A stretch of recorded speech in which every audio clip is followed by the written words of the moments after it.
Hello, welcome back to our channel.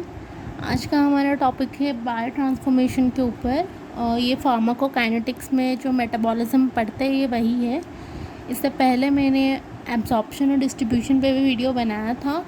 मैं नीचे description में लिंक दे दूँगी, प्लीज़ अगर आपने उसको नहीं देखा है तो उसको भी देख लेना।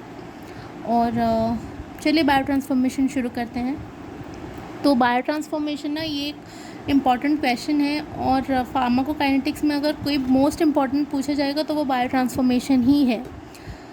तो इसमें आपको इसका प्रॉपर डेफिनेशन लिखना होगा बुक से, पर मैं यहाँ पे आपको समझाने के लिए बस बोल देती हूँ। इसमें क्या होता है कि एक नॉन पोलर कंपाउंड के नॉन पोलर ड्रग को हम पहले पोलर में कन्वर्ट करते हैं, ताकि वो एक बार पोलर हो जाए ना, फिर वो रीअब्जॉर्ब नहीं होगा, वो सीधा एक्सक्रीट हो जाएगा। ये होता है ट्रांसफॉर्मेशन, बायो ट्रांसफॉर्मेशन। ठीक है, इसके दो फेजेस है, एक होता है फेज़ 1, एक होता है फेज़ 2। फेज़ 1 को नॉन सिंथेटिक भी कहते हैं, फेज़ 2 को सिंथेटिक कहते हैं, क्योंकि फेज़ 2 में एक आयोनाइज्ड इसका फॉर्म आता है जो कि फाइनली एक्सक्रीट होगा, इसलिए इसको सिंथेटिक फेज़ कहते हैं। तो चलिए, नॉन सिंथेटिक फेज़ में क्या होता है, ब्रेक डाउन हो सकता है और फिर ड्रग के साथ एक फंक्शनल ग्रुप का अटैच होता है। तो जब ड्रग ब्रेक डाउन होगा ना, तो कई सारे उसके कॉन्सिक्वेंसेस हो सकते हैं। सबसे पहले तो वो इनएक्टिवेट हो जाएगा, एक एक्टिव ड्रग ब्रेक डाउन होकर इनएक्टिवेट हो जाएगा। इसके एग्जांपल में है पैरासीटामॉल। दूसरा क्या है, वो एक्टिव हो सकता है, वो ड्रग ब्रेक डाउन के बाद एक्टिव हो सकता है। जैसे कोडीन जो है वो मॉर्फिन में कन्वर्ट होता है, एलोप्यूरिनॉल एलोजैंथीन बन जाता है, डिजिटॉक्सिन डिजॉक्सिन बनता है। ऐसे ही कई सारे एग्जांपल्स हैं, मैंने कुछ 2-3 उठाए हैं जो कि मुझे लगा कि ईजी होगा आपको समझने में और ईजी होगा याद करने में, इसलिए। बाकी अगर आप कोई दूसरा एग्जांपल रेफ़र करते हो तो कोई प्रॉब्लम नहीं है। थर्ड में है प्रोड्रग्स। प्रोड्रग्स मतलब वो लेते हैं हम इनएक्टिव में, फिर वो जाके बाद में एक्टिव होता है। तो प्रोड्रग देने के पीछे हमारा मेन मोटिव यही होता है कि ये फार्माकोकाइनेटिकली थोड़ा सा स्टेबल होता है। लाइक हम अगर चाहते हैं कि वो जाके इंटेस्टाइन में ही काम करें, इंटेस्टाइन में ही जाके एब्जॉर्ब हो, उससे पहले कुछ ना हो, तो हम उसके ऊपर कुछ कोटिंग करके दे देंगे, कुछ भी ऐसा कर देंगे, उसको प्रोड्रग बना देंगे, ताकि वो स्टमक का एसिडिटी वगैरह उन सबको रेजिस्ट करके इंटेस्टाइन में जाए, वहीं पे जाके वो एक्टिव हो और वहीं पे जाके वो एब्जॉर्ब हो। तो इस तरह से बहुत रीजन है जिसकी वजह से हम प्रोड्रग्स बनाते हैं। तो उसके एग्जांपल में है लीवोडोपा, जो कि डोपामीन में कन्वर्ट होता है, प्रोगुआनिल जो कि साइक्लोगुआनिल में बनता है, प्रेडनिसोन प्रेडनिसोलोन में बनता है। तो ये हो गए कुछ फेज़ 1 में ब्रेक डाउन। अब दूसरा है कि ड्रग में कोई फंक्शनल ग्रुप अटैच कर देते हैं। ठीक है, फिर फेज़ 2 जो होता है ना, उसमें मेनली कॉन्जुगेशन होता है। उसमें क्या होता है, ये जो फंक्शनल ग्रुप के साथ ड्रग मिल गया, ये आ जाएगा फेज़ 2 में, और उसके साथ हम कोई भी एक कॉन्जुगेट को ऐड कर देंगे। कॉन्जुगेट मेनली नेगेटिव चार्ज होता है, मतलब हमारा फेज़ 2 में मकसद ये है कि हम उसको आयोनाइज्ड बनाएंगे। आयोनाइज्ड कैसे बनाएंगे, कोई भी आयोनाइज्ड वाला ग्रुप डालेंगे ना, तो कोई भी हम एक चार्ज्ड ग्रुप डालेंगे ताकि वो आयोनाइज्ड बने। तो हमने यहाँ पे कॉन्जुगेट डाल दिया, आयोनाइज्ड हो जाएगा मतलब वाटर सॉल्युबल, और फिर वो एक्सक्रीट हो जाएगा। आयोनाइज्ड होगा मतलब एक्सक्रीट हो ही जाएगा। तो ये था पूरा बायो ट्रांसफॉर्मेशन के फेजेस। अच्छा, ऐसा कुछ फिक्स्ड नहीं है कि पहले फेज़ 1 होगा फिर फेज़ 2 होगा। फेज़ 2 तो होगा ही, क्योंकि फेज़ 2 कंपलसरी है, तभी जाकर वो एक्सक्रीट होगा। पर कुछ ड्रग्स हैं जो कि डायरेक्ट फेज़ 2 में आ सकते हैं, कुछ ड्रग्स हैं जो कि ये फॉलो नहीं करते, सीधा यहाँ पे आके फेज़ 2 में आ जाएंगे। कुछ ड्रग्स पहले फेज़ 1 फिर फेज़ 2 ऐसे करते हैं। तो ये कुछ फिक्स्ड नहीं है, बस आपको जानना है कि 2 फेजेस हैं। अब रिएक्शंस देख देते हैं फेज़ 1 का। अच्छा, इसको आप कोई भी निमोनिक बना के याद कर सकते हो, या फिर निमोनिक नहीं भी बना रहे हो तो भी आप इसको 2-3 बार पढ़ोगे तो याद रह जाएगा, कुछ उतना डिफ़िकल्ट नहीं है। ऑक्सीडेशन होता है, रिडक्शन होता है, साइक्लाइजेशन होता है, हाइड्रोलाइसिस होता है, हाइड्रोलाइसिस से हाइड्रोक्सिलेशन, सारे चेन्स का एलिफेटिक हो एरोमेटिक हो, फिर डीसाइक्लाइजेशन, ये सब होता है। और फेज़ 2 में क्या होता है, कॉन्जुगेशन होता है, मैंने कहा था। तो कैसा कॉन्जुगेशन होगा, कोई उसको एक कॉन्जुगेट चाहिए। कौन कौन से हैं जो कि कॉन्जुगेट प्रोवाइड कर सकते हैं, ग्लूकुरोनिडेशन या फिर ग्लाइसिनेशन, ग्लूटाथायोनेशन, एसिटाइलेशन, मिथाइलेशन, सल्फेशन। इनके नाम से ही आप गेस कर पा रहे होंगे कि इसमें जैसे सल्फेशन में हम सल्फेट वाला ग्रुप ले लेते हैं, मिथाइलेशन में मिथाइल वाला ग्रुप डाल लेते हैं, वैसा करके हम कॉन्जुगेट ऐड कर रहे हैं जिससे वो आयोनाइज्ड बने। तो इसीलिए फेज़ 2 में आ गए। ओके, यहीं पे मैं बताऊंगी कि फेज़ 1 के सारे रिएक्शंस और फेज़ 2 का ग्लूकुरोनिडेशन, ये दोनों को माइक्रोसोमल एंजाइम्स हैं जो कैरी आउट करते हैं। साइटोक्रोम P450 यही कैरी आउट करते हैं। बाकी ये जो सब रिएक्शंस हैं इनको नॉन नाइट्रोसोमल एंजाइम्स कैरी आउट करता है। अब फेज़ 1 के रिएक्शंस में भी मोस्ट कॉमन रिएक्शन है ऑक्सीडेशन, और फेज़ 2 के रिएक्शन में भी मोस्ट कॉमन है ग्लूकुरोनिडेशन।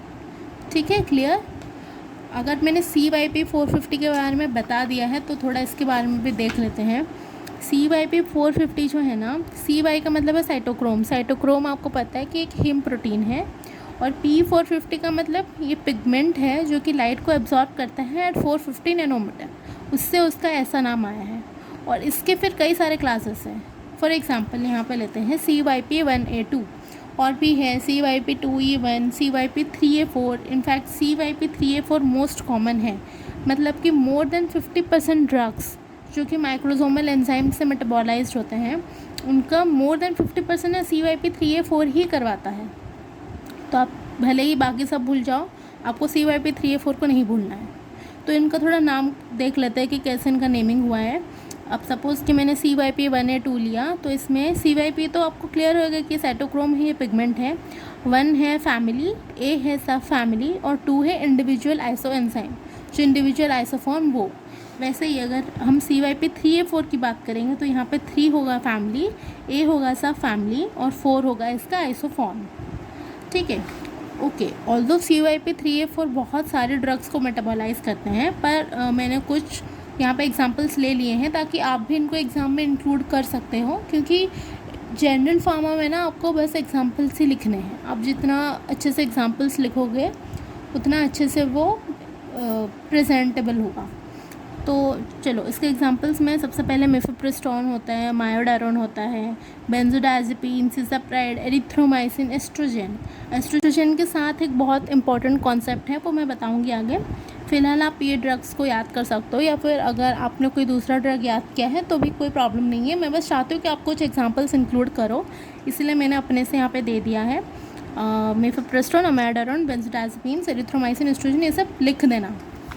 अभी आते हैं जो मैंने बताया था एस्ट्रोजन के साथ एक कॉन्सेप्ट है उसके बारे में। देखो, एस्ट्रोजन को हम कैसे लेते हैं, हम ओरल कॉन्ट्रासेप्टिव पिल्स का जो कंस्टिट्यूएंट है वो है एस्ट्रोजन, उसमें एस्ट्रोजन, प्रोजेस्टेरोन ये सब होते हैं। तो मेनली OCPs में ही हमको एस्ट्रोजन मिलते हैं। तो लीवर में एस्ट्रोजन हमने देखा कि ये फेज़ 1 मेटाबॉलिज्म में CYP3A4 ही इसको मेटाबोलाइज करता है, और फेज़ 2 में ग्लूकुरोनिडेशन होता है लीवर में। ठीक है, ग्लूकुरोनिडेशन में मैंने कहा था कि वाटर सॉल्युबल में कन्वर्ट होगा, फिर वो सिक्रेट होगा इंटेस्टाइन में। इंटेस्टाइन में जाने के बाद क्या होता है ना, इंटेस्टाइन में गट बैक्टीरियाज होते हैं, और गट बैक्टीरिया एक एंजाइम सिक्रीट करते हैं जो कि है ग्लूकुरोनिडेज।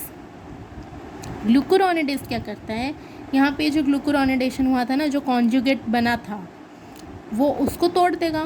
ग्लूकुरोनिडेज है तो वो उस ग्लूकुरोनाइड को ब्रेक कर देगा, तो जिसके वजह से ये एस्ट्रोजन जो कि यहाँ पे कॉन्जुगेट बनने के बाद, वाटर सॉल्युबल बनने के बाद एक्सक्रीट होने वाला था, क्योंकि वो उसके बीच में ही उसका कॉन्जुगेशन टूट गया ग्लूकुरोनिडेज की वजह से, वो फिर से वापस से लिपिड सॉल्युबल बन जाता है।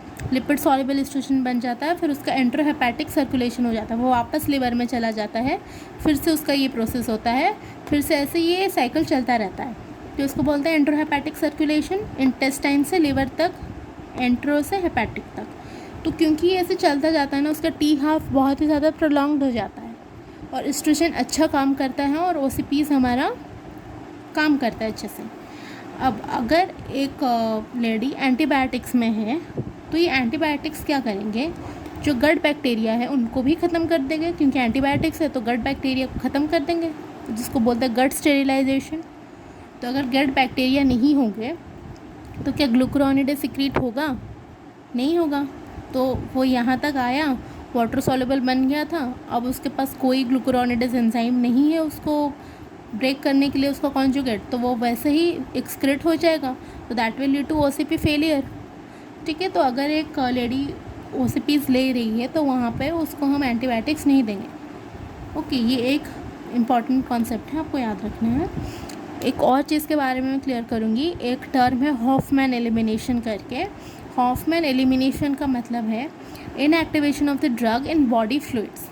बॉडी फ्लूइड्स में आके वो ड्रग का इनएक्टिवेशन होगा। कैसे होगा? By spontaneous molecular rearrangement. ठीक है, मतलब ये कोई एंजाइम नहीं करा रहा, ये जो इनएक्टिवेशन है ये कोई एंजाइम नहीं करा रहा, ये मॉलिकुलरली रीअरेंज्ड हो रहा है। वो ड्रग मॉलिकुलर रीअरेंज्ड होके इनएक्टिवेट हो रहा है without agency of any enzyme. तो आपको ये तीनों पॉइंट्स मेंशन करना है। कोई आपको पूछेगा हॉफमैन एलिमिनेशन क्या होता है तो ओके, इतना ही था। अभी मैं आपको कुछ एंजाइम इंड्यूसर्स के नाम और कुछ एंजाइम इनहिबिटर्स के नाम बताऊंगी। आपको इसको याद करना है। देखो, बहुत सारे एंजाइम इंड्यूसर्स होते हैं, बहुत सारे एंजाइम इनहिबिटर्स होते हैं, आप कोई भी अपने चॉइस से याद कर सकते हो। मुझे जो इजी लगता है मैंने उसको यहाँ पे मेंशन किया है। अगर आपको बुक में देख के लगता है कि यार इतने सारे हैं, मैं कौन से याद करूँ, तो आप इसी को याद कर सकते हो। और इसको भी आप कोई निमोनिक बना के याद कर सकते हो। नहीं भी तो आप भी इसको 2-3 बार पढ़ोगे तो भी याद रह जाएगा। फिर ग्रेजुअली आप जैसे हर ड्रग को इंडिविजुअली कवर करोगे तब भी आपको ये रिलेटेबल लगेगा। वापस जब आप आके रिवाइज़ करोगे तो आपको ईजी लगेगा।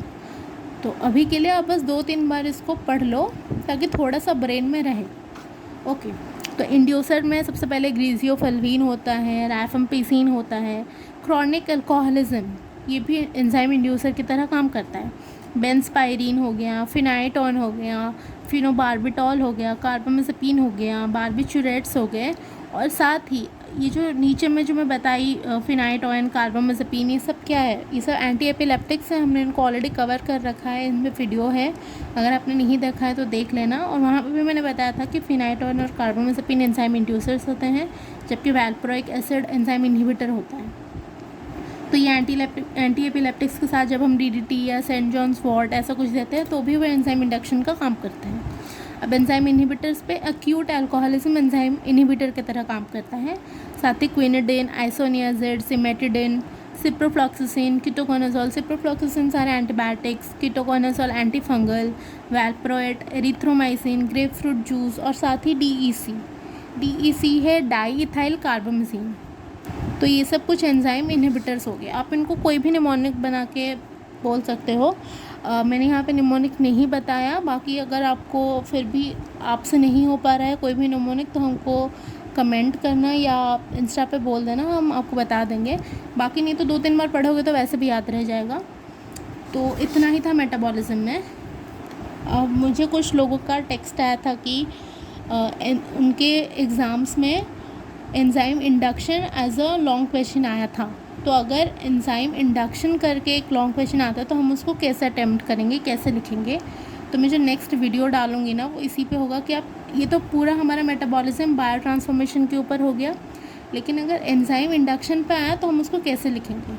देखिए, बुक में ये जो CYP 3A4 के बारे में मैंने बताया, ऐसे ही कई सारे दिया है, जैसे CYP 1A2 का, CYP 2E1 का, CYP 3A4 के बहुत सारे ड्रग्स दिए हैं, उनके इंड्यूसर्स इनहिबिटर्स दिए हैं। तो आप चाहो तो आप उनको भी याद कर सकते हो जितना हो पा रहा है। नहीं तो जो मेन है, जो इम्पॉर्टेंट है वो मैंने बता रखा है, आप इसको ही याद कर सकते हो। मतलब something is better than nothing. ठीक है, बाकी अगर आप उनको याद कर सकते हो तो बहुत अच्छी बात है, उनको भी कर लेना। आगे जाके आप इंडिविजुअल ड्रग्स पढ़ोगे तब भी आप यही सब पढ़ोगे तो आपको और ज़्यादा रिलेटेबल लगेगा। ओके, तो अगर आपको वीडियो अच्छा लगा हो तो लाइक करना, शेयर करना, सब्सक्राइब करना। और नोट्स आपको मिल जाएंगे इंस्टाग्राम में, तो वहाँ पे भी हमको फॉलो कर देना। Thank you so much for watching. See you in the next one.